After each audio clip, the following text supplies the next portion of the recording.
नमस्कार मित्रांनो, लग्नानंतर होईलच प्रेम मालिकेच्या पुढील भागामध्ये आता जीवाने नंदनीसाठी बेबी अडॉप्ट करण्यासाठी घेऊन आलेलो असतो. पण मात्र जीवाला एक रूल माहिती नसतो की लग्नाच्या 2 वर्षानंतरच तुम्ही कोणतेही बेबी अडॉप्ट करू शकतात. तर नंदनी म्हणते की जीवा मला हे अगोदरच माहिती होतं, म्हणूनच मी ती आईला नकार देत होते. तर जीवा नाराज होतो, म्हणतो की नक्की आपल्या नशिबात काय लिहिलंय, आता आपण बाळ देखील अडॉप्ट नाही करू शकत का.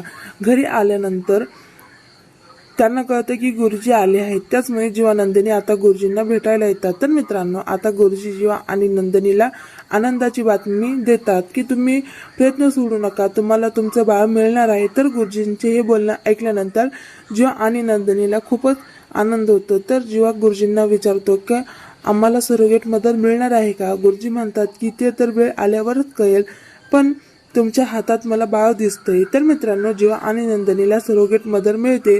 तर आता हीच मुलगी पुढे जाऊन जीवाच्या गळ्यात नको पडायला.